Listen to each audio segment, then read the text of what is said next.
Celui qui est lavé dans cette eau est uwogejwe muri ayo mazi ntagira akanenge, sans tache. nta kanenge afise.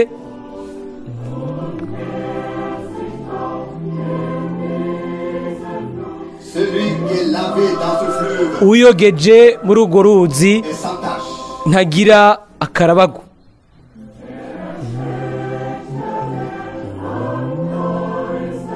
Le meurtrier sur la croix Umwicanyi ku musaraba qui a reconnu le Seigneur wamenye umwami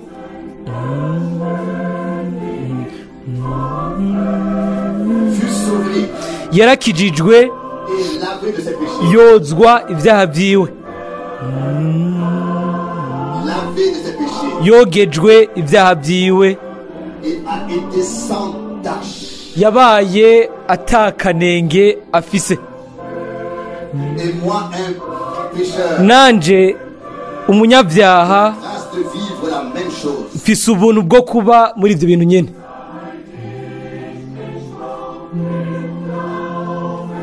Depuis que j'ai vu ce fleuve Kuvaho naboneye urwo ruzi mu kwizera rouge comme le sang sur la croix à Golgotha, ku musaraba i Golgotha, je loue la mort de Jésus. mpimbaza urupfu rwa Yesu, Je loue mpimbaza la mort. urupfu rwa Yesu, Je loue la mort. mpimbaza urupfu rwa Yesu. En esprit, je suis ravi à Golgotha. Mu mwemu naduganywe i Golgotha kandi mpimbaza urupfu rwa Yesu.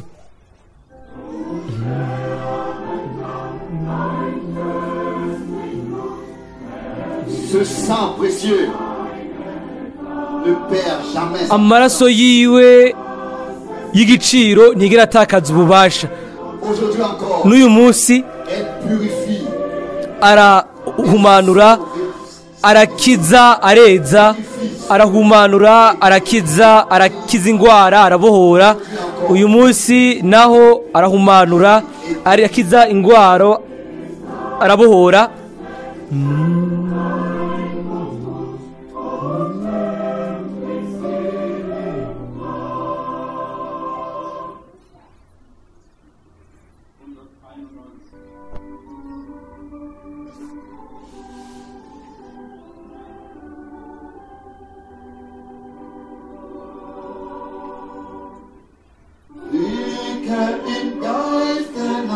Regarde en esprit à Golgotha. Raba mu mwemu i Golgotha, À l'agneau de Dieu ku mwagazi w'Imana qui a souffert là-bas wababariye hariya mu rupfu, et qui a laissé son sang. akareka agasiga amaraso yiwe ku musaraba.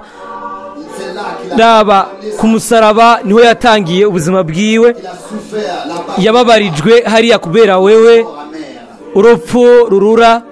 Vois, c'est par amour Raba ni kubw'urukundo qu'il s'est donné pour toi. nibwo rwatumye yitanga ku bwawe kugira ngo agukize icaha. Et de la force. C'est seulement son amour brûlant Ni urukundo rwiwe gusa rubiragira kuri bose, qui l'a conduit à accomplir ça pour nous. nibwo rwamurongoreye gusohoreza ibyo ku bwawe. Tomber si bas We wari waguye hasi cyane pour te sauver. kugira ngo agukize ububasha bw'icaha.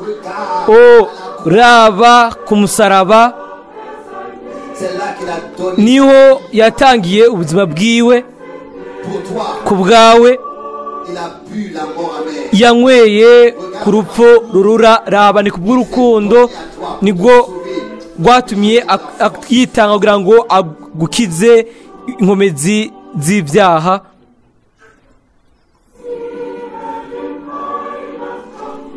Regarde le sauveur là, Raba umukiza hariya dans sa miséricorde, mu mbabazi ziwe, souffrant, apfa ababazwa, portant tes douleurs. yikoreye imibabaro.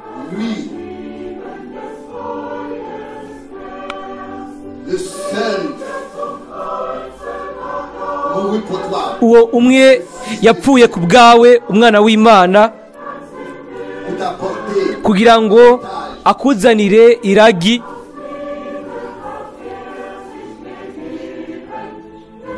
avec son cœur fidèle. n'umutima wiwe umwizigirwa raba ku musaraba niho yapfuye kubw'urukundo agukunda agukize ibyaha ingo munyabyaha wewe wuzuye ibyaha izere urukundo rw'umwagazi w'imana ashaka kugukiza ashaka kuguha amahoro yiwe Qu'il a acquise pour toi. ayo yakuronkeye igorogota Regarde à la croix. itegereze ku musaraba Donner sa vie. niho yatangiye ubuzima bwiwe ku bwawe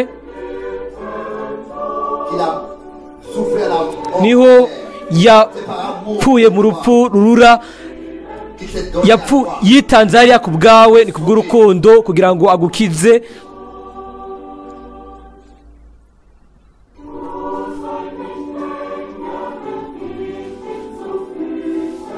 Alors ne manque pas de te jeter à ses pieds. rero ntubure kwita ku birenge byiwe umenye amakosa yawe arakwemera Et tu réjouiras. kandi Réjouiras. uzonezerwa Qui remplira umunezero uzuzura umutima wawe imbabazi z'imana itegereze yesu C'est pour toi qu'il a porté. ni ku bwawe yikoreye byose Par amour ni ku bw'urukundo qu'il a fait pour toi. nibwo Il s'est donné yitanze ku bwawe pour te sauver kugira ngo agukize du péché et de la mort. icyaha n'urupfu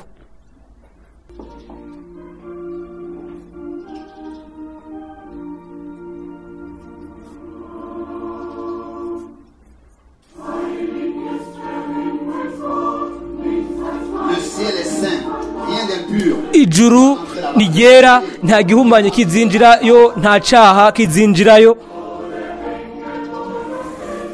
Où les anges habitent. aho abamarayika baba Vrai chrétien nimba utari umukristo by'ukuri ne rentrera pas. ntuzinjirayo Le péché n'y rentrera pas. icyaha ntikizinjirayo Le péché, icyaha ntikizinjirayo si tu ne meurs pas du péché nutapfa ku cyaha et reçois pas ce qu'il a fait pour toi, wakire ibyo n'y rentrera pas. yakoze ku bwawe ntuzinjirayo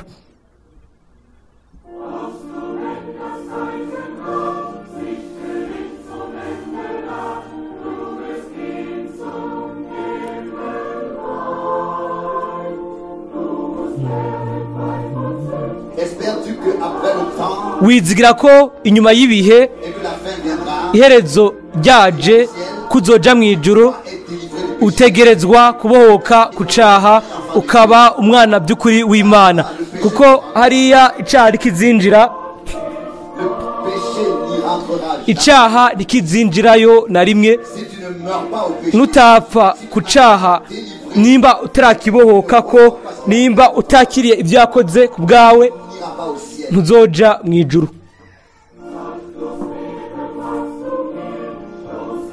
Tu vis comme un impie. ubaho nk'utagira imana ukajugunya Tu n'entreras pas. ubuntu bw'imana aho ntuzinjirayo La porte restera fermée. umuryango uzoguma wugaye kuko ariko byanditswe mu ijambo ry'imana hariya nta gihumanye kizinjirayo Le péché icyaha ntikizinjirayo Le péché n'y rentrera pas. icyaha ntikizinjirayo Si tu ne meurs pas au péché, udapfuye ku cyaha tu n'entreras pas au ciel. ntuzinjirayo mu ijuru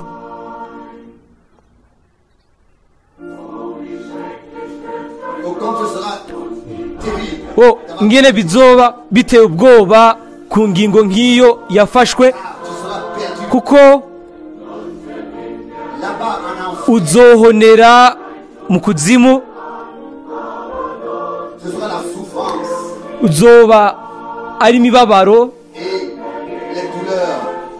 no Ce sera ce que tu as choisi. kubabazwa ariko bizoba ari byo wahisemo Tu n'iras pas au ciel. ariko ntuzoja mu ijuru n'entrera pas. icyaha ntikizinjira mu ijuru Si tu ne meurs pas au péché, udapfuye ku cyaha délivrance totale. biciye kubohoka kuzuye ntuzoja mu ijuru.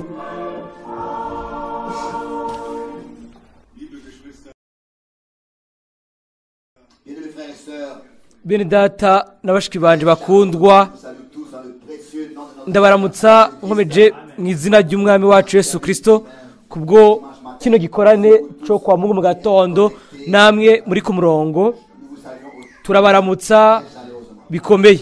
J'ai des salutations Ndafise intasho nshaka gutanga imbere y'amakoraniro. Ku ruhande rumwe intasho z'Igotno n'indata Valta, qui est aussi diacre ici. nawe ni umudiyakoni hano mu ikoraniro L'Assemblée laisse hariya tous naho ikoraniro rirabaramutsa na mwidata Valta barakuramutsa.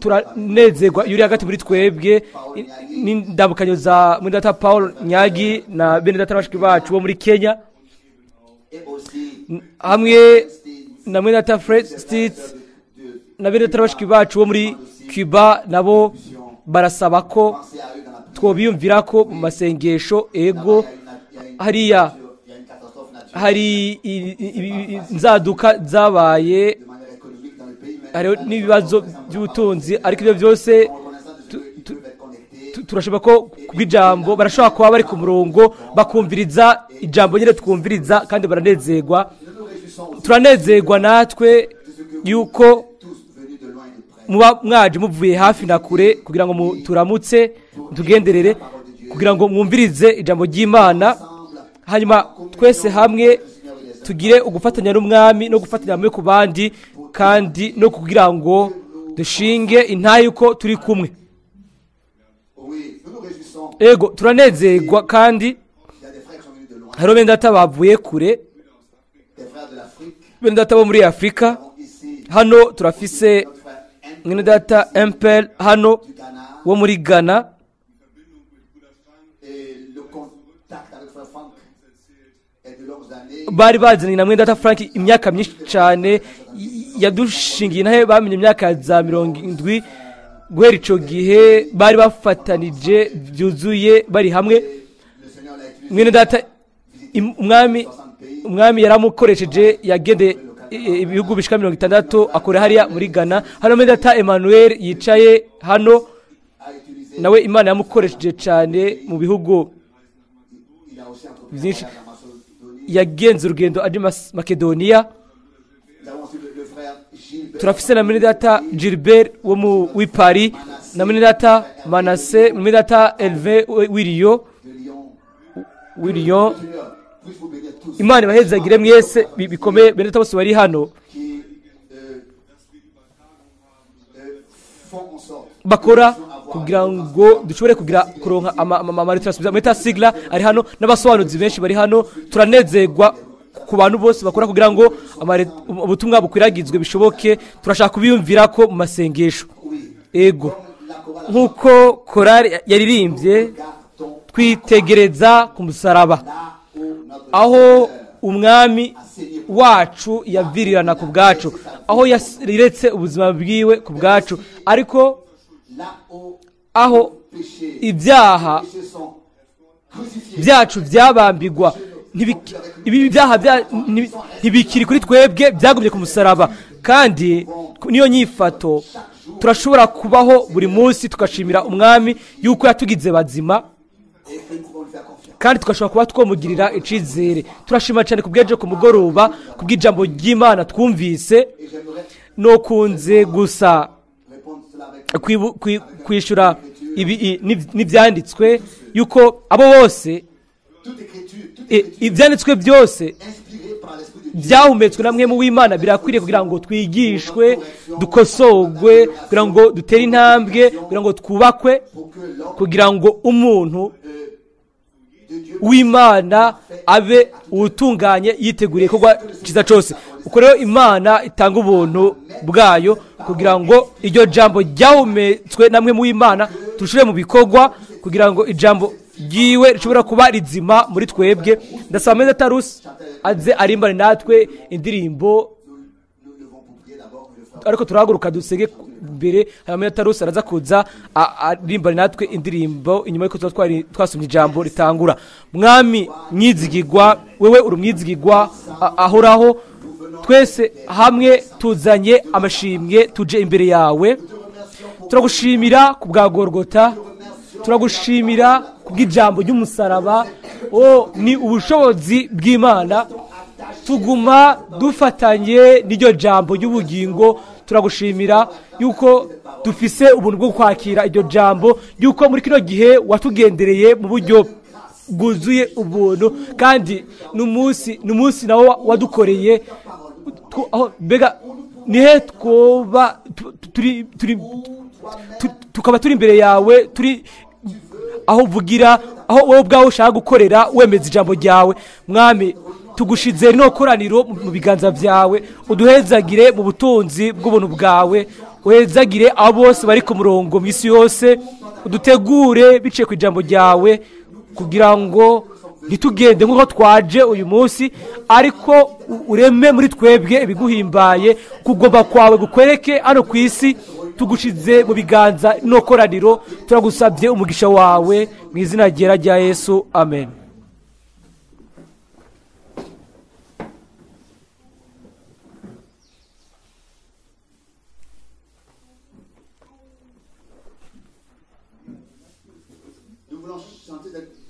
Turashaka kurimba indirimbo y'umusaraba, ngo Yesu ankwigira ku musaraba, ngo Yesu ankwigira ku musaraba. Mu Gifaransa ngo ku musaraba, umusaraba hadudubiza isoko,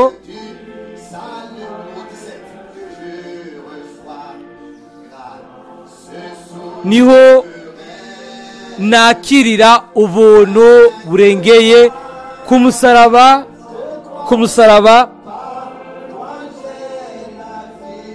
biciye kuri wewe ngira ubuzima, ni mu maraso ku musaraba,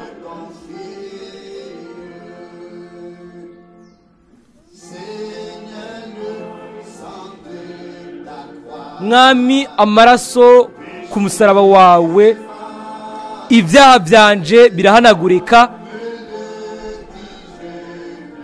Urabimbwira nkabyizera mu buntu bwinshi. Ku musaraba, ku musaraba kuri wewe niho ndongera ubugingo, ni mu maraso y'umusaraba niho nishikanye.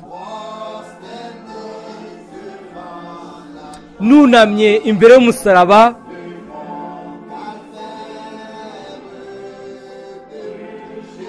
kuri Karuveri Yesu nafashe ingingo ko ni muri we gusa ngomba kwizigira. Ni ku musaraba, ni ku musaraba biciye kuri wewe niho ndonka ubugingo, ni mu maraso yo ku musaraba niho nishikanira.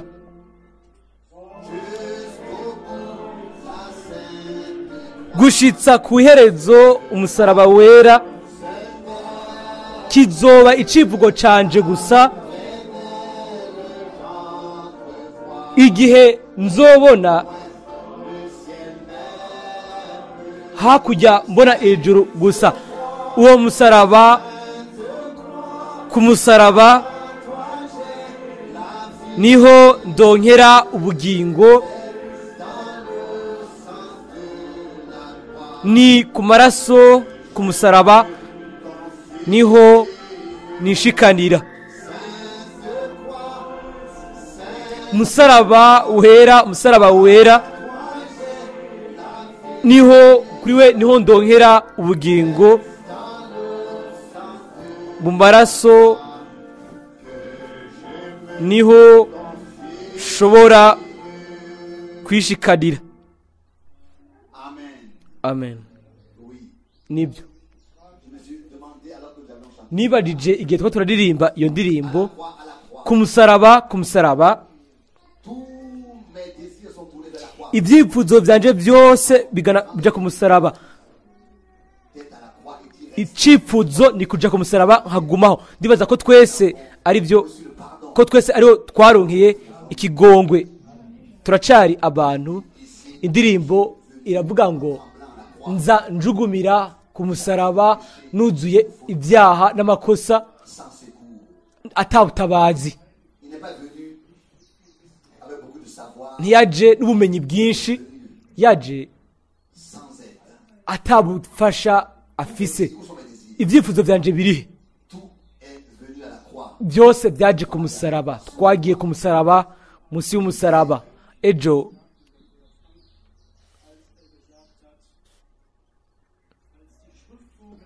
Alors que l'écriture a été lue, mu gihe ibyanditswe byasomwa ejo, mbega yavuze iki ejo? Yavuze ubwo nyene ngo niyumviriye ko, ngo niyumviriye ko. où est-ce que je me tiens? Mbega mpagaze, mbega Comment est le prochain? Ou bien comment est-ce que le prochain se trouve? atari uri impande yanje ahari, ariko umuntu w'Imana Elle lit la parole. w'ukuri arasoma ijambo ry'Imana wenyine akibaza ati mbega iyi meze gute bihuje n'iri jambo ndiko ndasoma. Ibyo rero byankoze ku mutima, nariyumviriye muri jewe ati mbonye ico mbura simbere ku bana imbere, ndi mu kiremwa c'ikigogwa, ariko ntambagoye ngo ndirimbishe indirimbo hano, ariko byankoze ko cyane. Ibyo mwene data Frank nibyo mwene data Branham ubwiwe abo bantu b'Imana iminsi yose bama bibaza ngo mbega ndiye mpagaze ngira ubuntu, mbega icyifuzo canje mbega kimeze nk'uko twakiriye ikigongwe, twagira umwimenyerezo n'umwami, ariko turi abantu. Turagomba nk'indirimbo ya kabiri kuririmba ngo ndagukeneye, twigumanire.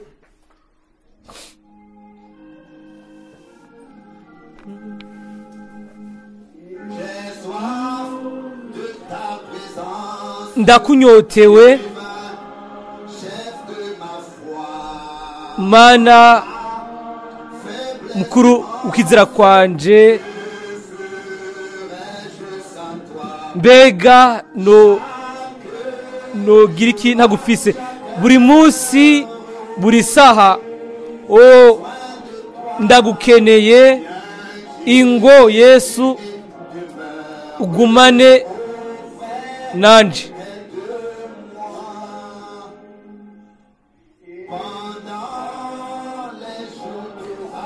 Mu minsi y'ibihuhusi hijimye hakanye, igihe intege umwete wanje ucitse intege uheze, mbega nokuri iki ntagufise? Buri munsi buri saha ndagukeneye, ingo Yesu ugumane nanje. Yesu, ukuba hano kwawe n'ubuzima kandi n'amahoro mu kubabazwa, kandi n'ubuzima igihe cyose, buri munsi buri saha ndagukeneye, ingo Yesu ugumane nanje. Buri munsi buri saha ndagukeneye, ingo Yesu ugumane nanje.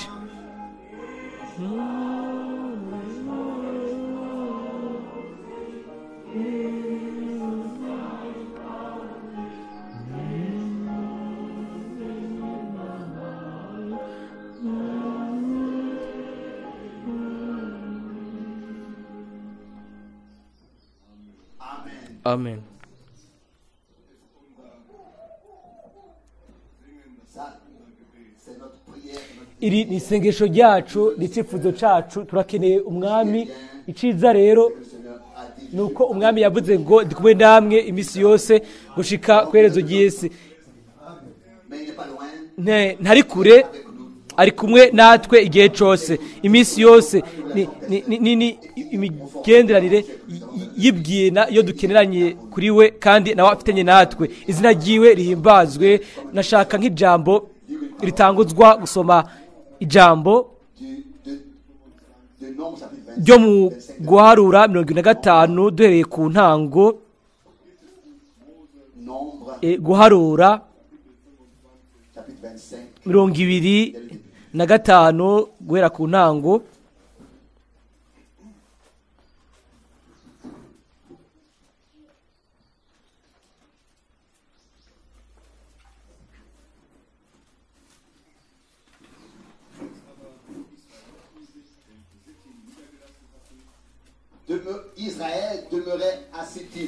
Abisirayeli batebeye ishitimu abantu batangura gusambana n'abanyamowabukazi.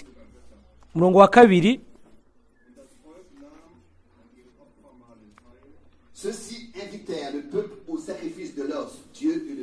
kuko babatumira ngo baze gusangira nabo ibimazi by'ibigirwamana byabo nuko abo bantu bakabijyako bakunamira ibyo bigirwamana byabo. Abisirayeli bifatanya na Bayali y'Ipeyori uburake bworaho buraziriringa. Umurongo wa 4 Uhoraho abarira Mose ati jana n'abakuru bose baganza abantu umanike abakoze ivyo imbere yanje ubanikire kuzuba kugira ngo uburake bwanje bw'inkazi buve ku Bisirayeli. Nuko Mose abarira abacamanza b'Abisirayeli ati umuntu wese muri mwebwe niyice mubo atwara abifatanje na Bayali y'Ipeyori. Umurongo wa 6 bagize batya umwe mu Bisirayeli azana mu Midiani kazi amushikana mu biwabo amwatatana imbere ya Mose n'imbere y'ishengero ryose ry'Abisirayeli aho bariko bararirira ku muryango w'ihema ry'ibonaniro. Maze Finehasi mwene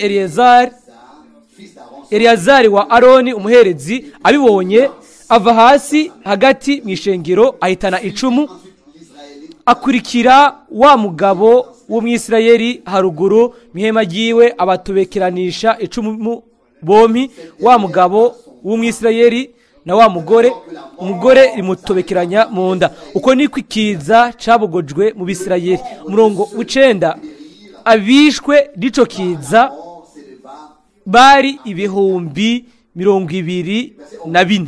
Umurongo wa 11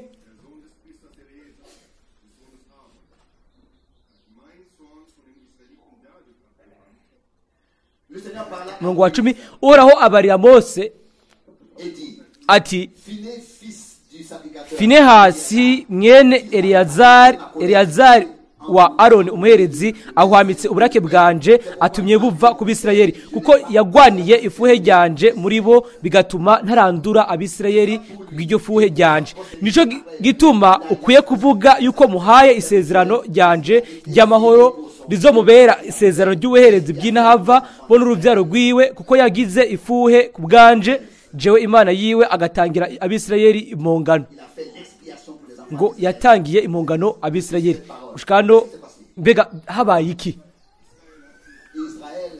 Abisirayeli barivanze, Abisirayeli basenze ibigirwamana. Imana yanyibwira ubwoko bwiwe ati nimwabikora urubanza ruzobazako, kandi ivyo navyo byarabaye. Ariko Abisirayeli bari bazi byo gukora ni kuvuga gukura ikibi agati muri mwebwe nkuko umwami yamye bivuga. Mose nawe abivuga hano akavuga ngo umwe wese niyice mubo atwaye amubifatanje na Bayali y'Ipeyori. Aho rero turabona yuko ivyo vyabaye imbere y'amaso yabo. Umwisirayeli azanana n'umugore umunyamahanga kazi, bose abari bagaze kwiyo nyigisho, bose bari bumvise amajambo umwami yavuze, ariko habaye umwe gusa niwe yabishyize mu bikorwa. umwe gusa yafashwe n'ipfuhe ry'uhoraho ku ijambo yari yumvise arishyira mu bikorwa. Bose bari babyumvise, ariko uyu we yabishyize mu bikorwa biciye muri uko gukora iryo jambo. Uko niko urupfu rwakuwe mu ikoraniro ry'Abisirayeli, kandi umwami yahezagiye uyu mugabo. Yego, Imana umwami aduhe ubuntu bwiwe kugira ngo ntitube abumviriza ijambo ryiwe gusa, ariko turishire mu bikorwa kugira ngo duhabwe nawe ibyo dufite uburenganzira. Turabizi ngene yagendagenze, yahumanuye urusengero. Igihe abigishwa babibona, biranditswe muri Yohana 2:17, baravuze ngo bariyumviriye kuri Zaburi 68 ngo ishaka ipfuhe ry'inzu yawe rirangya. Ano umwami mu rusengero rwiwe yashize mu bikorwa ijambo. Turona mu nyuma Paulo twarabyumvise ejo mu butumwa mu Bikorino ba 2:11, aravuga ngo kuko bapfuhira mfise ipfuhe ku bwanyu kugira ngo ndabashikanire umwami muri nk'inkumi itunganye. Paulo nawe yavuga ipfuhe ry'umwami. Natwe mu gihe cyacu turiyumvira kuri Mweta Branham na Mweta Frank ku mwete ku ipfuhe bari bafitiye ishengero ry'Imana nzima. Bafashwe n'ipfuhe riva ku Mana kugira ngo iryo shengero rigume atari rivanze atabisobanuro. Ariko natwe duhamagarirwa mu Baroma 12:11 ngo natwe tugire ishaka, tube twiteguriye dukomeje gukorera umwami. Abaroma 12:11. Aho rero twumva Paulo nawe Petero nawe avuga ingene avuga. Petero wa 2:1 akavuga ngo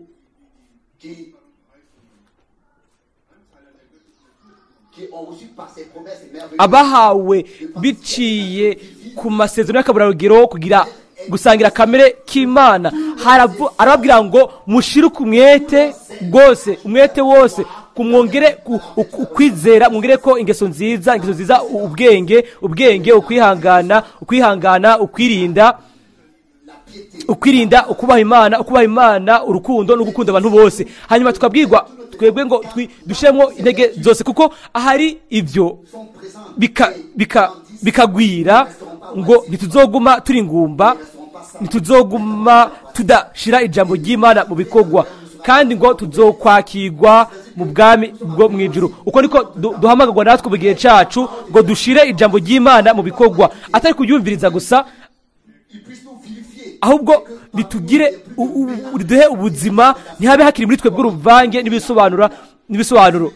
Nuko mwibuke ejo nkuko twabyumvise mu butumwa ijambo ryatanguje no muri retransmission, avuga ko ni umwami niwe ashira muri twebwe ukugomba no gukora kugira ngo tumuhimbare, ashobora kutugira ubuntu, ashobora kutugira abazima, aduhe ububasha, ubushobozi muko turi. Reka duhamuguruke kugira ngo ikoraniro turishire mu biganza by'umwami.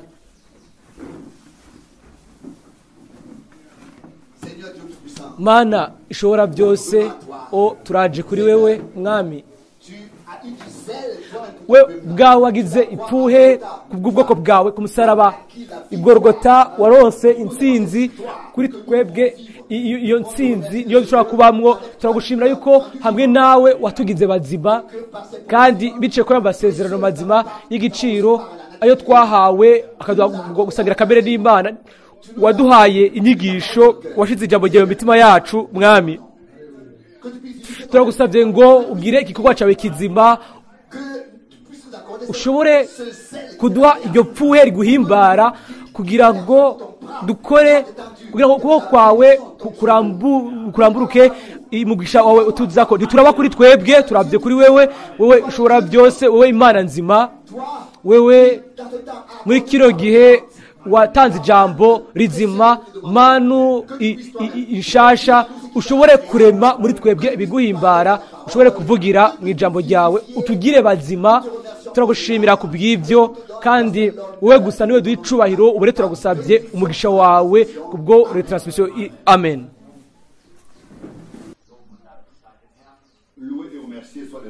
Ahimbazwe umwami kubwo ubuntu bwiwe n'ubwizigirwa.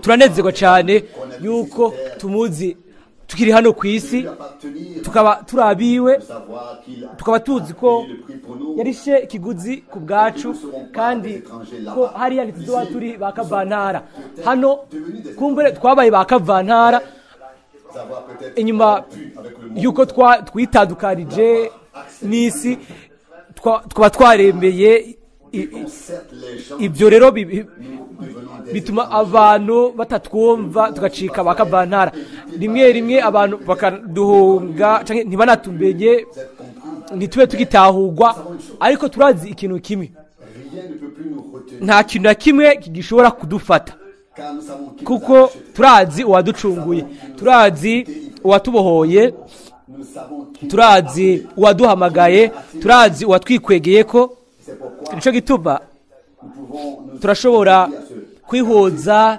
n'indirimbo ngo hariho igihugu mu ijuru cyateguwe n'umukiza wanje icyo gihugu cyateguriwe hariya nta nkeka umwami wacu yaravuze muri Yohana 14 ngo ngiye kubategurira ahanyu nzoza kubajana kandi rero hariya ntituzoba turi ba kavantara mbega ubuntu ko tuzoba turi hariya turipfuza kuba turi hariya kandi twasomye kwa gatatu heruka canke ku gatandatu mu butumwa bwa muri data Branham ingene yaduganywe hariya kandi akabona abari barashize ibyizigiro byabo mu mana nzima ingene bose yashobora kubabona hanyuma akavuga ngo bari amamiliyoni kandi umunezero wari mwinshi bene tarabashiki banje umunezero uzoba ari mwinshi igihe abacunguwe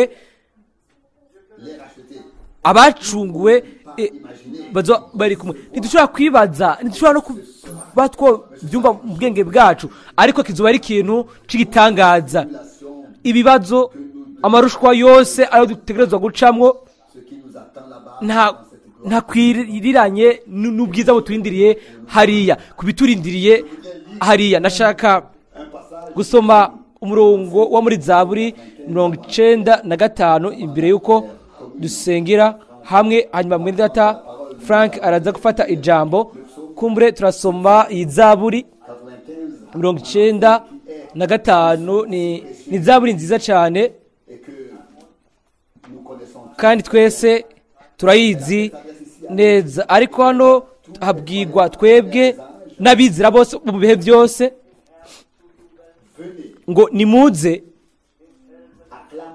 turirimbire oraho tuvugirize impundu igitandara cy'agakiza kacu ndiyumvira ko sigiye tuzoba turi hariya ahubwo niyo turi ngaha turagomba kuvugiriza impundu imana yacu turagomba kunezererwa igitandara cy'agakiza kacu kuko turabizi ko yakoze ibikomeye ku bwacu abacunguwe batabikoze niyo bikora ariko turashobora kubikora nicyo gituma turakorana ubudahumeka ntituze imbere yiwe twidodomba niha ducura intimba ariko hano aravugwa ngo turirimbe imbere yiwe tuje mu nyonga ziwe tumushima ibyo nibyo tugomba gukora bakundwa tukinjira imbere yiwe dusa amashimwe tukamuvugiriza impundu umurongo wa 3 kukoraho ari imana ihambaye n'umwami ahambaye asumba ibigirwamana byose ikuzimu hari mu kuboko kwiwe kandi impinga z'imisozi miremire nazo niziwe ikiyaga niciwe niwe yakiremye intoke ziwe nizo zabumbye imusozi turabibona n'amaso yacu biranditse ibyo ni bihari bifatika by'ukuri iby'ijambo ry'Imana rivuga ni by'ukuri byuzuye umurongo wa 6 nimuze tumusenge twunamye dupfukamire oraho umuremyi wacu umurongo w'indi kuko ari we mana yacu natwe turi abantu bicanyaciwe turi intama zo mu kuboko kwiwe uyu munsi icoma mukumva ijwi ryiwe umurongo w'8 ntimukomantaze imitima yanyu nkuko mwayikomantarije imeriba no kuri wa munsi w'imasa mu bugaragwa hamwe basokuruza banyu bangerageza bakancanca bakabona igikorwa canje nashavuriye ab'ico gihe imyaka 40, ndavuga n'abantu bama bazimira mu mitima yabo kandi ntibamenye inzira zanje. Nico catumye ndahirana uburake ntibazoshika uburuhukiro bwanje. Nashaka kandi gusoma Abaheburayo 3 ku murongo w'indwi. Abaheburayo 3 umurongo w'indwi. Nuko mwemu yera avuga ati uyu munsi aho mwumvira ijwi ryayo ntimukomanaze imitima yanyu nk'uko mwayikomanaje mu gihe cyo kuratsa kuri wa munsi wo kugerageza mu bugaragwa aho basokuruza banyu bangerageje bancaca bakabona ibikorwa byanje imyaka 40. Umurongo wa 10 nico catumye ngirira mwikomo abico gihe nkavuga nti bama bazimira mu mitima yabo kandi ntibamenya inzira zanje. Umurongo wa 11 kuko narahiranye uburake bwanje ntibazoshika uburuhukiro bwanje. Umurongo wa 12 bene data nimwirinde ntihagire uwo muri mwebwe agira umutima mubi utizera umutera kureka Imana nzima. Umurongo wa 13 ariko muhanurane uko bukeye bicitwa uyu munsi ntihagire uwo muri mwebwe akomanazwa umutima n'uruhendo rw'icaha kuko twacitse abasangiye Kristo namba tubangirije gose ibyizigiro byacu twatanguranye gushitsa ku iherezo. Umurongo wa 15 bikivugwa uyu munsi aho mwumvira ijwi ryayo ntimukomanaze imitima yanyu kuko mwayikomanaje mu gihe cyo kuratsa. Umurongo wa 16 ni bande bamaze kumva bakayiratsa.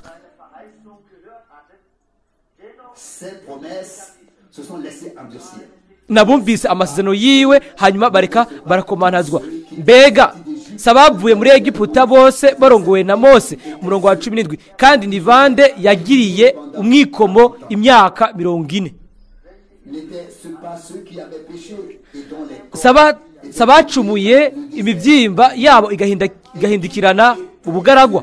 Umurongo wa 18 ni bande yarahiye ko batazoshika mu buruhukiro bwayo. Sabatayumviye. Umurongo wa 19 kandi tubona ko batashoboye kubushikamo kuko batizeye. Gushika hano iri jambo ryera kandi ry'igiciro ry'Imana turahaguruka kugira ngo dusengere hamwe. Mana yizigirwa turagushimira biva mu bwina bw'umutima kubwo uyu munsi w'ubuntu kubw'isaha y'ubuntu aho dushoboye gukoranira hano kugira ngo twumvirize twese hamwe ijambo ryawe. Turagusabye utugirire ubuntu kugira ngo ntidukomanaze imitima yacu igihe uza kutuvugisha biciye ku ijambo ryawe ry'igiciro kandi ryera nk'uko muri iyo minsi byagenze. Wasezeranye ko bari basigaye ko bazobona igihugu c'isezerano ariko base isezerano ryawe bakomanaza imitima yabo ntibakwizera. Mana yizigirwa utugirire ubuntu mw'iyi minsi kugira ngo natwe ntidukomanaze imitima yacu ariko twumvirize ijambo ryawe, tubone amasezerano yawe, tumenye ko utavugiye ubusa, tumenye ko utavuze amajambo ari mu busa, ariko mwami turabizi ko amajambo yawe nayo kuri ntangeka. Mwami mwizigirwa nibo wari wasohoye muri Egiputa n'ukuboko kw'inkomezi mwami mu misi yacu, naho wakuye muri Egiputa niko kw'inkomezi n'ijwi ry'ubushobozi. Ariko Mana yanje utugire ubuntu kugira ngo ntidukomanaze imitima yacu, ntitwanke ijwi ryawe, ntitujane inzira zacu bwite, ntiduhave tugwa mu byumviro byacu utugire ubuntu mwami. Turabona ko ibi niko byagenze muri iyo minsi, kandi utugirire ubuntu kugira ngo twe uyu munsi be ugutandukanye nuko, kugira ngo nitwumva ijwi ryawe imitima yacu yuguruke yakire ijambo ryawe mwami mwizigirwa.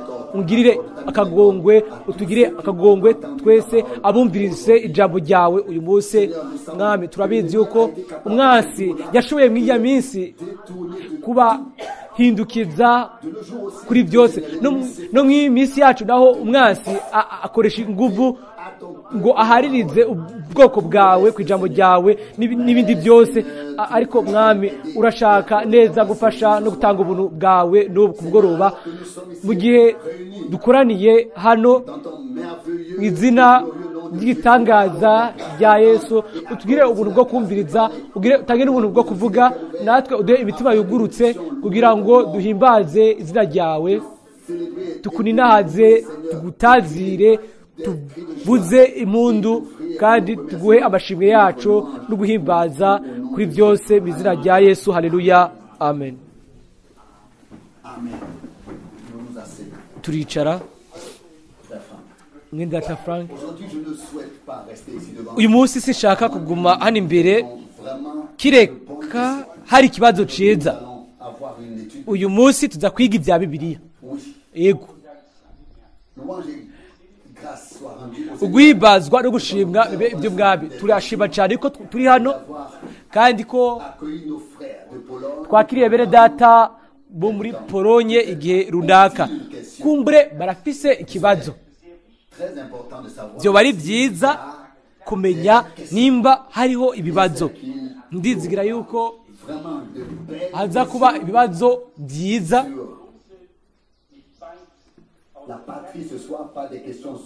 Ku gihugu hano si ikibazo cyo kuba utari hafi y'iwanyu, ariko ibibazo bya Bibiliya, ibibazo kugira ngo ntiduhaze gusa no kuvuga ubutumwa, ariko tunige aho bitameze neza. Mbega turafise ikibazo, ndabasabye. Uvuga ngo ikibazo gifatira ku butumwa kwa Mungu mu gatondo, ni kuvuga ngo bisigura iki ko inkumi ngo zatwaranye ibakure ry'amavuta, icupa ry'amavuta, hanyuma inkumi zigatwara. Ikibazo rero ni iki, ngo izo nzabya zisigura iki? Izivugwa muri Matayo 25 ibikora itandukaniro hagati y'inkumi z'ubwenge n'inkumi z'ibijuju. Ico cyo kibazo ni kibazo kigoye cyane coshobora kubazwa. Mwe data Helmut, jakubwira impamvu. Uko Bibiliya ivuga turabizi neza, kandi ijana kwijana yuko amavuta misi yose biba bifatiye kuri Mpwemu Yera. Ntituri twebwe bonyine babitahuye, ntituri twenyine tubizi. Mu by'ukuri abo bose bamurikiwe na Mpwemu Yera barabitahuye. Rero aho bibera ibigoye, iyo dusoma yuko amatara yaka yararimo amavuta, atari uko ntiyari gushobora no kwaka, hanyuma hakaba hariho inzavya z'amavuta yo kwibangikanya yo kuzuza. Rero bitegerezwa kuba ari wa mwuzuro nyene wa Mpwemu uwo bari bafise ku ruhande kugira ngo bashobore kubyifashisha. Dufate ko amavuta wari umwimenyerezo wa rusangi umubatizo wa Mpwemu Yera, nibyo rero 10 bose bari babifise, kuko bose bari batunganye, bose bari inkumi, bose bagiye gusanganira umukwe, bose bari barindiriye kuza k'umwami. Nta tandukaniro rimwe ryari hari muri uwo mwanya. Byagiye kugaragara gusa ku kugaruka k'umwami. Aho honyine niho bajya batanu b'ibigugu niho baje kubona ko hari ikintu babura. Ikindi kibazo kirakurikira. Ikibazo ati mwese mushobora kubaza ikibazo. Mweta Frank mu butumwa ngo ahantu honyine ho gusengera, Mweta Branham yaravuze ko ayo mavuta atemba ngo bisigura ko ari ijambo misi yose ritemba ari rizima bice kuri mwebwe yera. Mbega nibyo ibyo nibyo tugomba kugerako. Umwami aravuga muri Yohana 3:33 ngo amajambo yanjye ni mwemu n'ubugingo. Rero si umwimenyerezo gusa canke si ibintu umuntu abayemwo, ariko n'ubuzima ubwo bugenda buragaburirwa. Ubuzima bwa mwemu ubwiwe ntibushobora kugaburirwa kiretse gusa bugaburiwe na mwemu. Kuko rero ko bijanye no kuba ari ijambo ryahishuwe bice kuri mwemu koko ego koko ntankeka. Iyo tuvuga ko umwimenyerezo wo kubatizwa muri mwemu yera, kugira umwimenyerezo wo kubatizwa kwa mwemu yera by'ukuri, ariko mu bundi buryo bushasha tukabandanya kuvoma mu ijambo ryo twahawe ku ruhande duhawe na mwemu kugira ngo byose ntibikame. Ego ndabasabye. Mweta Branham nawe aravuga mu butumwa bwiwe yuko buri jambo ryose rishasha irizanywe na mwemu ngo namahirwe mashasha y'umugeni yo kwambara neza, ngo ni impuzu shasha no kwambara kwiza. Uko niko abivuga, ngo ni kwambikwa by'umugeni. Ati arishura ati ego koko, ati ikintu kimwe kirashobora gukoreshwa mu bintu bitandukanye, mu bintu byo mu buryo bw'imwemu. Umwami wenyine ubwiwe ni bugingo, ni ukuri, ni nzira, niwe ntumbero, ni umwana w'umuntu, ni umwana w'Imana, ni umwami, ni umuherezi mukuru, ni umuhanuzi, ni ijambo, ni umuco. Ijambo ryawe ngo ni umuco w'ibirenge byanje kozwa mu mazi y'ijambo. Hanyuma buki raba uko kozwa umuntu, hanyuma ngo umuntu ntabeshwaho n'umutima gusa, ariko abeshwaho na buri jambo ryose. Ibyo byose nibifungurwa. Ego ni ibintu byinshi. Nta kintu na kimwe kibura mu ijambo, kuko umwami yaduhaye ibintu byose ibyo dukeneye, kandi yabiduhaye biciye ku ijambo ryiwe. Ariko ijambo dutegerezwa kurishurirwa na mwebwe, naho niho ibombo riba ryuguruye, atari uko riba ryugaye. Muratora ibyo nshatse kuvuga. Mu buryo bumwe uwo muyoboro utegerezwa kuba ucamwo utembwamo amazi. Kandi nankeka ico nicumviro ceza ico Mweta Branham yavuze ngaho. Koko simba menyere ibyo bintu byose, n'ubutumwa amajana menshi tuba twarumvise, ariko muri uwo mwanya twese twabibayemo. Iyo ijambo twarihishurirwa mu buryo bushasha, ari rishasha bice kuri mwemu yera. Ego aho rero biradudubiza, birisuka, hanyuma hakabaho uguhumekerwa, hanyuma hakabaho ugusegwa, hanyuma umunezero, hanyuma hakabaho kugigwa muzima, hanyuma hakabaho ukozozwa, hanyuma itara rigasubira rikaka cyane, tukaba dufise umuco, tukaba dufise ukumurikirwa n'ibikurikira.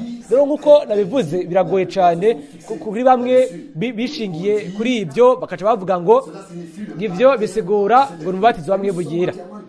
Koko turemeranya n'ibyo, ariko amamiliyoni y'abantu babatizwa muri mwemu yera mw'iyi minsi. Nibyo benshi muri bo banasomye impeta ya papa. Ibyo nta kintu na kimwe bisiguye mu bwina bwabyo. Mwemu n'ijambo bitegereza kuba bifatanye misi yose, kandi mu buryo bubandanya. Ijambo na mwemu birajana. Ijambo atamwemu yatambatamba hejuru y'idamba nta cyabaye mu itanguriro rya mbere. Ijambo atamwemu ni urwete rupfuye. Hamwe n'ibyo turashobora kwica umuntu, nta kirenze ico. ariko iyo mwemu n'ijambo bihuye hari ikintu kiba, kandi koko hari ikintu kiba. Ndizera yuko aho niho ibanga riri. Abantu baramurikirwa na mwemu, bakagirwa basha na mwemu, bakabyagwa ubwa kabiri, bakavuka ubwa kabiri na mwemu, bakuzuzwa mwemu biciye kuri mwemu. Ariko si ibyo gusa, ibyo rero bitwibutsa uriya mugore wo mu butumwa bwiza bwuzuye wari yarabonye nyina wa mwendata Buranamu, uwo nyina wa Buranamu yari yabonye ariko ararota, yari yambaye uturato turi hejuru, yashaka kugenda mu nzira yaga, ariko aravuga, yarasemereye aravuga ati mushiki wanje ushobora kugenda mu nzira umeze nk'uko turabizi ubwo butumwa. Hanyuma yaravuze ngo ngomba kukwemeza ko ushobora kubikora. Ego. Hanyuma aja mu nzira, aratsitara, atembagarira, arakuruka, agakuri. Ibyo naco bimaze ibyo, kandi bisa ko ari by'ingirakamaro cyane kuko Beta Abraham yabivuze, na cyane ku kiriya gice c'uburengerazuba cyo muri Amerika. Ibintu byose biba hariya, ibintu byose bya kidini, ibintu byose ushobora kuba hano ku isi biri hariya mu gace ko mu burengerazuba muri Amerika. Yaravuze ngo buri gihe iyo nje, nubwo banavuze ubutumwa bugumye, ngo uko ibintu usanga bimeze bari bibi gusumba ko byari bimeze. Ego. Nubwo biri uko, hariho amamiliyoni y'abantu batizwa muri mwemu yera, ariko ntibumvise ibyo mwemu yaba ashaka kubabwira biciye ku ijambo. Baribwiye ngo uwo mugabo bameze neza ari mu ishamba. Ntibatahuye yuko Imana yari yavuze mu buryo buciye bugufi, ivugira bakana ko buntu. Mbega Imana yavuze gute mu gihe cyo kwa Nowa mu ijoro iciye ku mumarayika? Oya, hari umugabo asanzwe, hanyuma bwira ko uwo mugabo acika umuhanuzi, kuko ijambo ry'umwami ryari ryaje kuri we. Abariko baramwumviriza bumviriza Imana, abamwizera bizera Imana, abamwumvira bumvira Imana. None Mose yari iki? Mose iyo birabiye hafi, ubwa mbere yari umwicanyi, yishe umunyagiputa, hanyuma araba hirya no hino, aramuhamba yibandana inzira yiwe, hanyuma acika umuhanuzi akomeye. Abamwumviriza bumviriza Imana, abamwizera bizera Imana. Uko rero turemezwa yuko abantu abahawe ubuntu by'ukuri, ababwakiriye ntibahaza gusa no kuvuga no kuririmba ubuntu gusa, ariko bugaragara mu buzima bwabo, bagaragaza inzira z'Imana, bakajana nazo muri kino gihe ca none. Mbega muri Tarusi yasomye iki muri Zaburi 95 ariko ngo ntibamenya inzira zanje. Muri Bikono wa mbere 10 aravuga ngo banywe gitandara cimwemo arico Kristo, bariye manu ya mwemu, babatirijwe kuba ba Mose mu kiyaga no mu gico. Uko niko bishigwe nahe ngo babatijwe mu mazi no muri mwemu. Ibyo biratomoye kuko uko niko byanditswe muri Nehemiya 9:20 kandi wabahaye mwemu wawe mwiza wo kubarongora. Hanyuma ukutizera, kutumvira nabyo birinjira.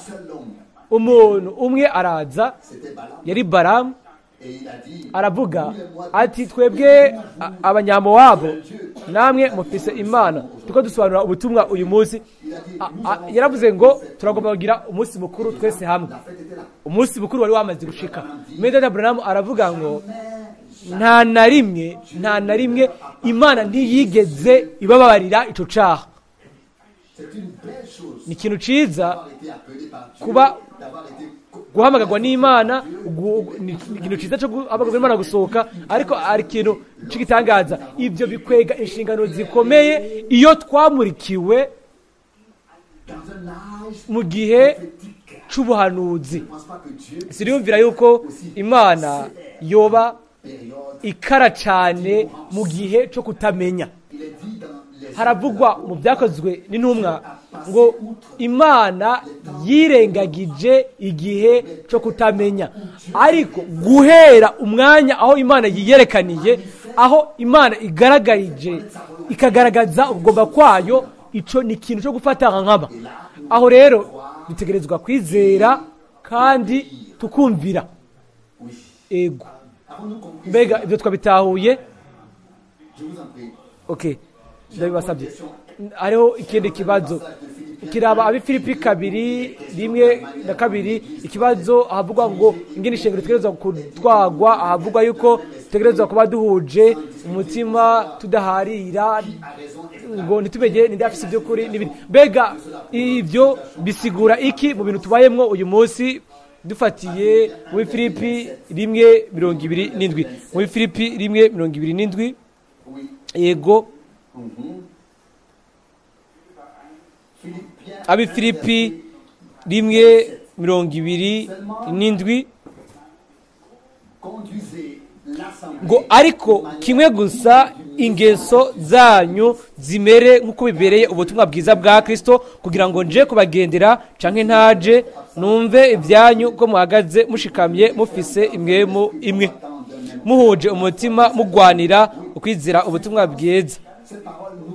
Rero ibyo bitwibutsa imero y'ishengero ryatanguye, iryo shengero hano kandi natwe uyu munsi.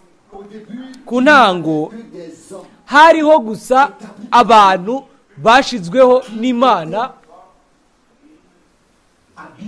abari bashoboye, bari bafise uburenganzira bwo gufata ijambo, uburenganzira bwo kuva ku Mana. Petero yaravuze muri byakozwe n'intumwa 15:7 ngo murazi ko Imana yashize hagati muri mwebwe, ego, guhera ku gice cya mbere cy'ibyakozwe n'intumwa 15, ariko hanyuma inyuma y'imyaka nka 20 cyangwa 30 habayeho agace aho ibintu byose byahinduye. Abantu bamwe bavuga Kristo kubwo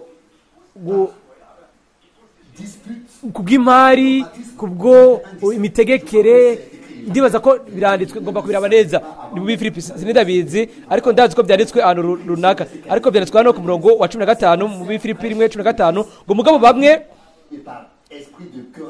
bamwe ishari n'amahane nivyo bibatera kuvuga ibya Kristo, abandi babivugishwa no gushira icira. Mu wa 16 abo babivugishwa n'urukundo kuko bazi ko nashiriweho gukiranira ubutumwa bwiza. Muta Frank umurongo wa 17 hano aravuga ngo bandi ikeba niryo ribatera kuvuga ibya Kristo, batari ko bivuye ku mutima, biyumvira ko ari kongera kunoneka mu ngoyi zanje.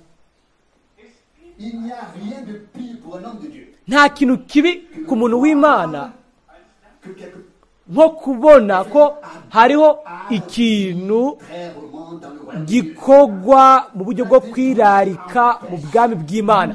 Ibyo byica ubumwe, bikica n'ibintu byose Imana ishaka kubaka no gusohoza. Ikibazo none hoba haburamwo ubunyakuri bw'umutima muri abo bantu, hoba haburamwo ubunyakuri mu bantu, sindabizi. Arishura ati sinzi uko kubura ubunyakuri iyo biva, habura gutinya Imana mu bw'abo bantu, habura gutinya Imana. Imana irazi imitima yacu, iyo twegera imbere irazi ko nohitamo kuba niyicariye hakonoza hano imbere, kandi si rimwe gusa, ariko ni muri makoraniro yose. Ikibura ni ukutinya Imana imbere ya byose. Bisi yose akavugwa urukundo ruhari cyangwa rudahari, twese turarubuze. Tugomba gucira urubanza abandi, ariko tugomba gucira bugufi ijambo ry'Imana. Ariko mu bwami bw'Imana gukorera Imana itakugeneye kubikora ni ubwicanyi. Ibyo bizana urujijo n'umuvumo. Ibyo bisa nkaho menga biragumye, ariko ninde yo kwirekera gukora ibyo ashaka mu bwami bw'Imana? Ego ninde? Ibyo mbega byadushikana hehe? Ntibishoboka. Bibiliya ivuga ngo Imana yashize mu ishengero, aho rero yashizeho nibikora. Nimba yarashizeho, ibyo bitegerezwa kugenda gukoreka neza mu buryo bucanke ubundi. Bese ko biri aho rero bitegerezwa kugaragara, kandi suko bure ngomba gufatira ku bintu bidukikije, ariko umubabaro nawo ugoye kwihanganira. hari umwe utavuze ikintu cyo nasubiye gusobanura niko umusobanuzi yavuze nokunze ko biba ari by'ukuri nokunze ko biba ari by'ukuri bivuze hariho ijambo iyo twasomye inshuro nyinshi hano kandi ndizigira yuko n'umutima wose ko ariko ridafatira ariko haranditse muri Yesaya 66 umurongo wa gatanu nimwumvirize ijambo ry'umwami nimwumve ijambo ry'umwami yemwe abahindishwa agashitsi n'ijambo ryiwe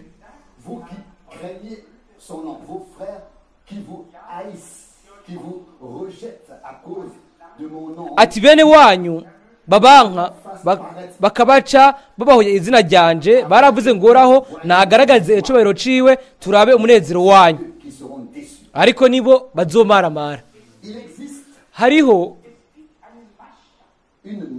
hariho ico gufatira ko mu bwami bw'Imana mu ishengero umwe wese ategereza kubanza kubikoresha kwe kubwiwe twese tugereza kubikoresha kuri twebwe ubwacu ni icyagezwe cy'urukundo kigomba kubahwa mu bintu byose bishika ndiyumvira yuko twabigaragaje neza ariko urukundo si urukundo rukoreka rugondwagondwa mu bintu byose bishika mu bintu byose by'urukundo ariko ni urukundo rw'ukuri urukundo wo gukunda Imana dukunda Imana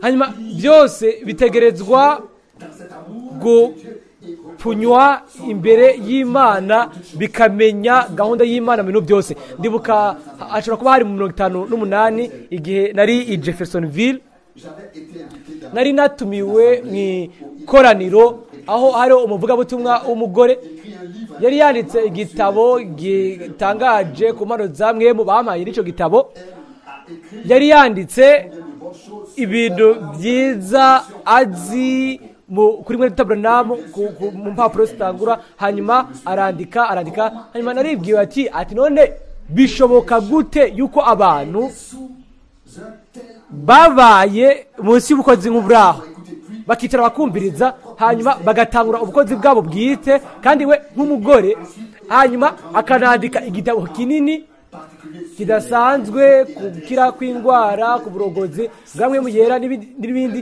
bo ubwabo badashobora gucira bugufi uburongozi no kurongorwa kwamwe mu yera no kwijambo rero ngaho ikibazo ca mbere aho ninde ashobora gufata ko arongorwa namwe mu w'Imana adacira bugufi ijambo ryazanywe na mwemu mbega nayahe merekezo niye nzira tuba tujanye niye mwemu nayahe merekezo mwayahe merekezo tuba tujanye nayahe merekezo tuba dufashe mbega ayo merekezo abajanahe hategereza kuba harano runaka kandi ndiyumvira yuko twese tutegereza gutahura ahantu runaka aho merekezo abari meza uyu mugoroba narishaka kuba ngumye nicaye reka mvuge mu buryo butomoye abantu batishira mu ikoraniro rya Bibiliya ntibaba batari mu ishengero rya Bibiliya ntibaba barifisemo umugabane hariho gahunda mu ishengero kandi ntushobora kuvuga ngo ibi bimereye neza ndagiye uwundi akavuga ati nibi nabyo nibimereye neza ndagiye uwa gatatu akavuga ati ngomba gukora ikindi kintu ibyo mubyibagire umwe wese ava mu ikoraniro agakora ibintu byiwe bwite ibyo ntibaho gusa ngaho ishengero rya Bibiliya rifise umukuru rifise umutwe kandi uwo mutwe ni Kristo ingingo nazo zifatanije zive ko zindi nkuko ijambo ry'Imana rivuga hanyuma zikagumwa hamwe zikegeranya hamwe n'umukuru waryo kugira ngo hakogwe gikorwa mu rukundo uko riko biri ishengero rya Bibiliya ibisigaye nabyo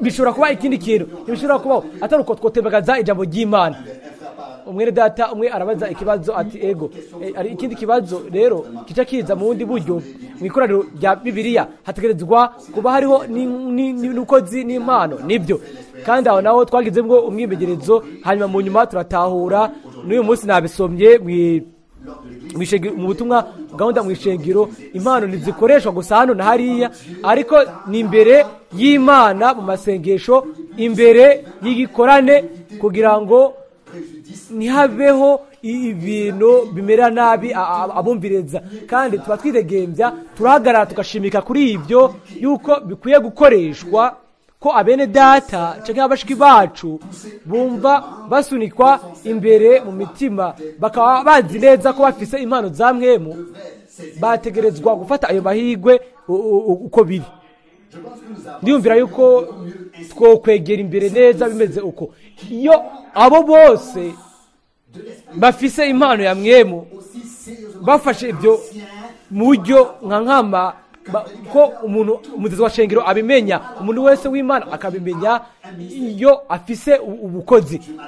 Ubu rero ndiko mbwira abo bose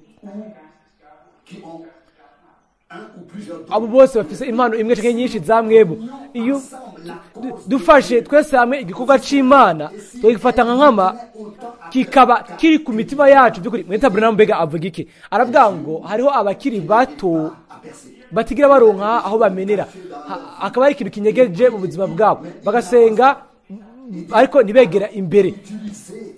Aho rero mukoreshe impano zanyu hanyuma ikintu kigahishurwa hanyuma kugira ngo mugende kuri abo bantu mubabwire muti umviriza aha niho satani ashira ikirenge ciwe mu buzima bwawe. Aho rero turaza tukabatabara ariko ntabara amajambo gusa ya rusangi avugwa mu ikoraniro. Turumva ibyo kuva mu myaka 30 ikintu kigomba kuza gitumbereye neza uwo kiraba. Ikibazo rero caje ngikurikirana umwe data abaza ati none twobishikako gute? Ati ico ricivuzo cacu twese mu gihe gito tuzoba tubirimwo tuzobishikako. Ibyo nta nkeka nimwe na ukikiragera kumwe novuga ko bitugwa ku zuru novuga ko twaciye twigishijwe buryo bugumye twanyweye ku gikombe kirura kugira ngo tube abanyabwenge biciye ku byago biciye ku byihwa bwo mu bitabo ariko ibintu byacitse mu bintu mu ngaruka twabayemo.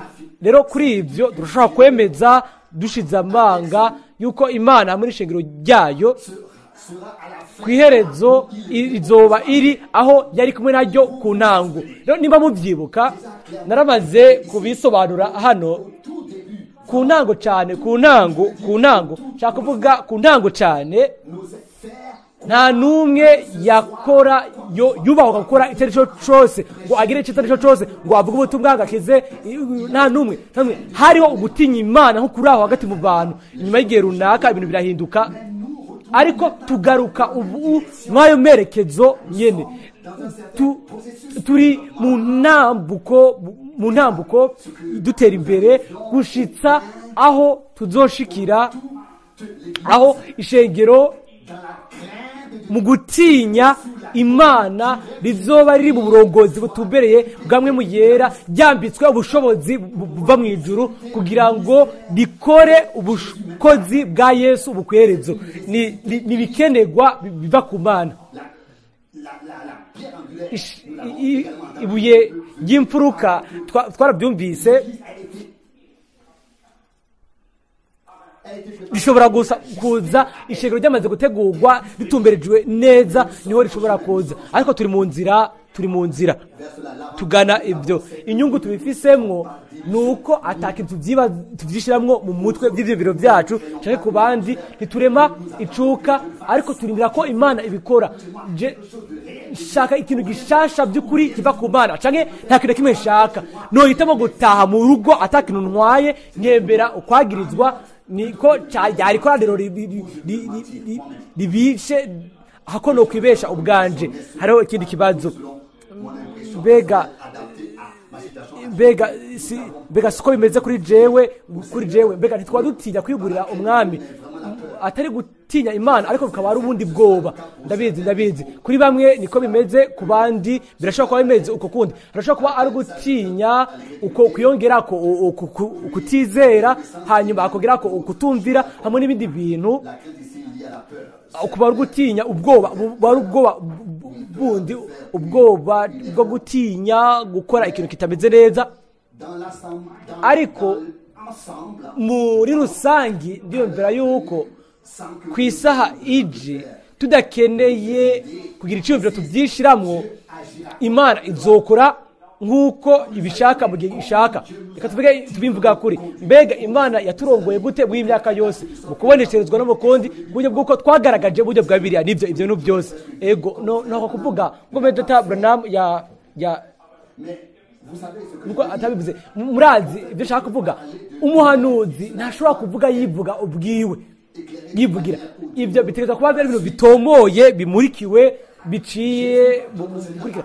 Yesu umwami wacu yamuritse ku bukozi bwa muri data bwa Yohana Umubatizi, aramurika aravuga muri Matayo 11:7 yaravuze ngo mwagiye kuraba iki? Mbega umugabo yambaye impuzu nziza atoya atumuhanuzi ati niwe Yohana Yesaya avuga 40:3. Imana iduha ubuntu bwayo ntabwo ku yindi, inyuma y'imyaka y'ibintu byuzuye, nyuma y'imyaka 3 y'inzara hategerezwa gushika igihe hashika ibintu by'Imana. Ariko ndeke ndababwire ibi bikurikira, ntazosubira kuba ibintu byo kudindiza kwijambo, ibintu byo kudindiza ego kuriko tubona ibintu. Imana izoca umurongo ugaragara, imvugo yayo izoba itomoye ku buryo bw'uko abantu bose bazobitahura, kandi abiteguye kubicira bugufi Imana izobagirira ubuntu. Nibyo ubundi nawe mbega yo afise ikibazo, ego ikibazo urashobora kudusobanurira kubera iki umuntu ategerezwa kuvuka ubwa kabiri, kandi kubera iki akeneye kandi abakeneye mu nyuma nk'imuyera? Kubera iki umuntu ategerezwa kuvuka ubwa kabiri, kandi kubera iki akeneye nk'imuyera? Kubera iki ategerezwa kuvuka ubwa kabiri hanyuma akagwa nk'imuyera? Ego turashobora kuvuga mu ncamake nk'uko umuntu wese avukana mu isi kugira ngo abe mw'ino si abeho, ategerezwa kuvuka ubwa kabiri kugira ngo ashobore kubaho abeho hariya hakurya. Nk'uko hano ku isi ukuja hamwe urubuto ruba rukenewe kugira ngo ubuzima bushasha buvuke, habe ukuvuka. Birakwiriye ko abantu bahabwa urubuto rw'ijambo ry'Imana mu mitima yabo, bikaba mu kwizera umutima ugafatwa, ikintu kigatangura kikanyiganyiga kikagendagenda ku bwamwe mu w'Imana, hanyuma mwemu w'Imana akagira ijambo ry'Imana rizima muri uwo muntu, hanyuma uwo mwimenyerezo gusa uvuye ku Mana niwo urongorera mu kuvuka ubwa kabiri. Sinzi uwo nabwiye ibi bintu ni muri iyi minsi iheze ko twigishije twakoze abantu mu bwami bw'Imana, koko tuvuga ubutumwa kugira ngo abantu binjire mu bwami bw'Imana. Abavuga ubutumwa abapantekote babivuga mu buryo bwa gipantekote, ababatiste mu buryo bwa batiste, hanyuma bose bakazana ubwami, bakazana abantu mu bwami bw'Imana mu buryo bwabo bwite. Amataburo nabo akavuga ati abo si abana b'Imana, ni abana b'ababatiste, ni abana b'amakoraniro yabo, ni abana b'imyaturire y'amashengero barimo. Ndipfuza umunsi nayivuze hano iyo igihe twagira umwibegerezo ariya kwa Mungu heruka mu kwezi weruka muri Busuwisi, aho abantu nka 200 bari bahari, aho umwe mu w'Imana yamanuka, aho abantu bari bazi ikintu kimwe gusa cyo kunsaba ngo nze iwabo. Nta numwe yari yagenye yuko haza kuba abantu 200, ariko mu mwanya umwe mwe mu w'Imana yatanguye gukora. Abantu batanguye bamwe batanguye gusenga, umushiki wacu arapfukama n'abandi nabo barapfukama. Hari ikintu caba mu cumba, yari igikorwa gitumbereye camwe mu yera, kandi ibyo nivyo dukeneye, atari ugushigwa mu buryo bwa kinyabwenge mu bwami bw'Imana, ariko umwimenyerezo w'Imana ushobora kuzana abantu kuvuga ngo ndazi ko ibyaha byanje byababariwe, ndazi ko umucunguzi wanje ari muzima. Nk'uko ari by'ukuri ko izuba ryaka mu ijuru jewe umunyabyaha nahawe ikigongwe. Ibyo bikaba ubushizi bw'amanga bwo kwizera biciye ku mwimenyerezo tugirana n'Imana. Hanyuma koko ni mwemu niwe ahumanura ubwo gwabya, niwo mwemu nyene aza akagwuzura mu nyuma. Ariko twamaze kubyinjiramwo kubyishura ko ikibazo cyawe uretse ko turaja ku iherezo. N'Abifilipi 2:1-2 twifuza ko Imana iri jambo irigira rizima, ko by'ukuri mu ishengero ry'Umwami ntihabe ikintu na kimwe gikorwa kubw'imitegekere canke ukugomeka izosi nkuko byanditswe. Ntihagire ikintu gikorwa ko umuntu ashaka kugikora, ariko habe ukurindira Imana hanyuma turabe ibibandanya.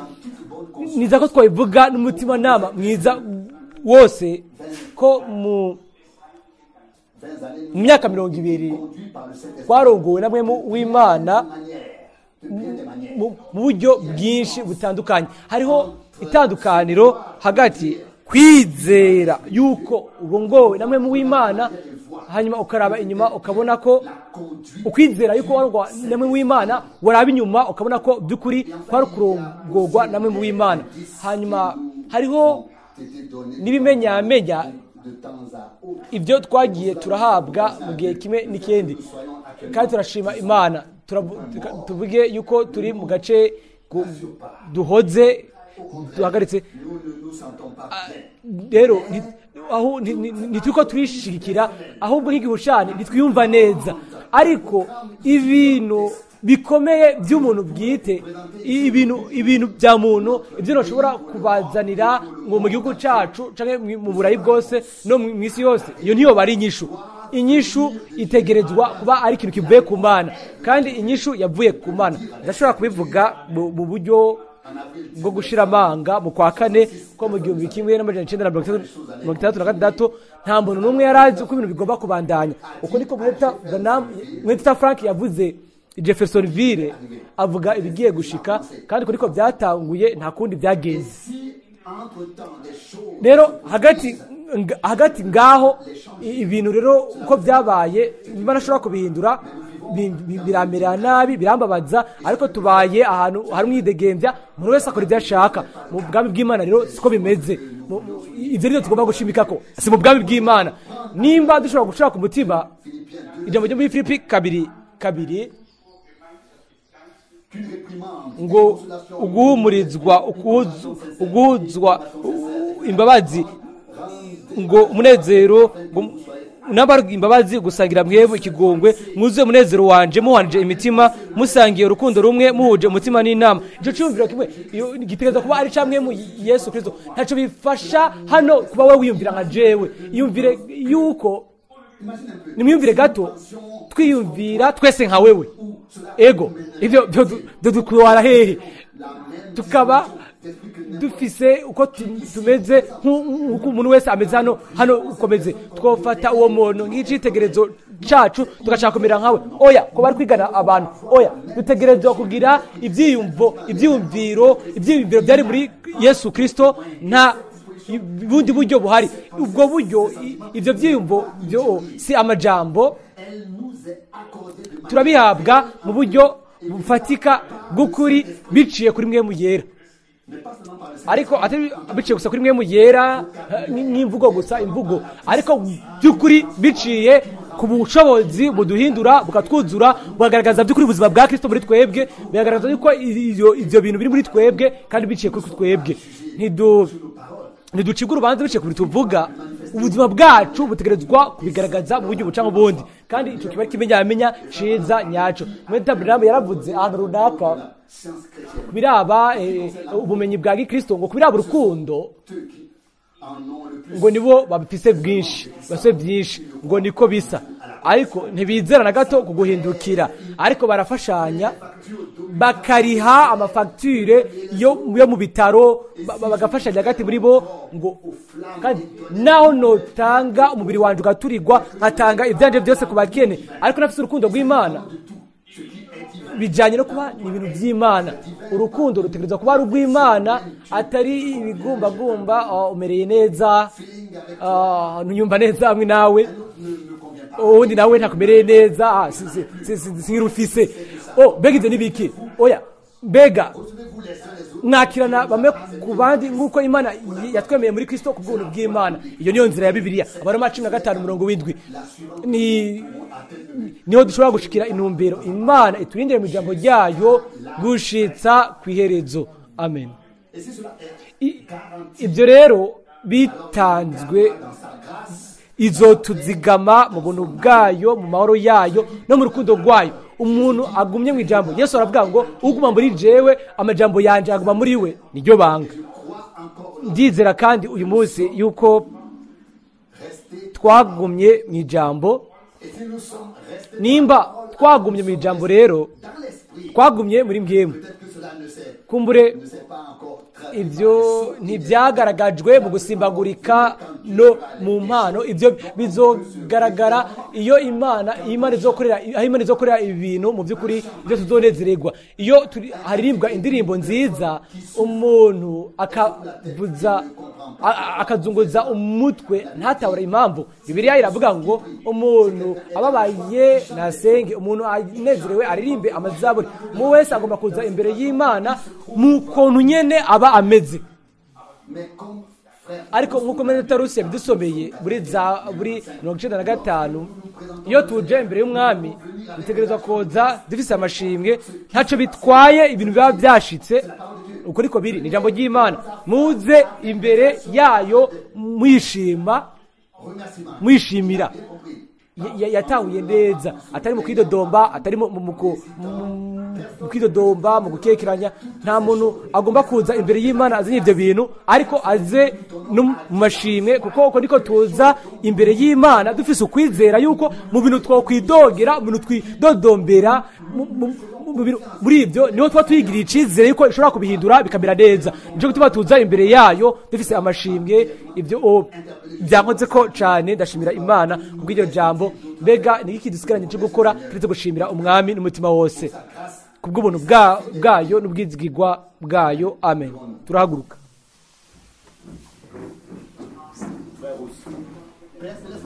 Data uri mu ijuru, ndagushimira bw'ijambo ryawe ry'ubushobozi, bw'ijambo ryawe ryera ry'igiciro.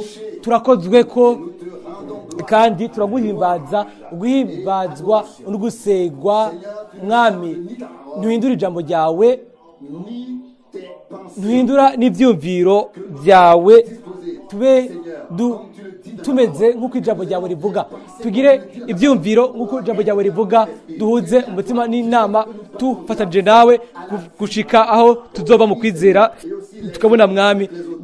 Kandi na bamwe ku bandi urazi imitima yacu, urazi icyifuzo cyacu, ariko utegereza gusohoza byose Mwami. Izina ryawe rishimagizwe, rihimbazwe kandi rishimigwe mu izina rya Yesu. Amen. Data Frank, Data uri mu ijuru, ndagushimira n'umutima wose kubw'ijambo ryawe ry'igiciro kandi ryera, kubwo nkemu wawe yera ukorera muri twebwe, kandi akagira ijambo ryawe rizima muri twebwe, akarihindura igifatika cy'ukuri cy'Imana.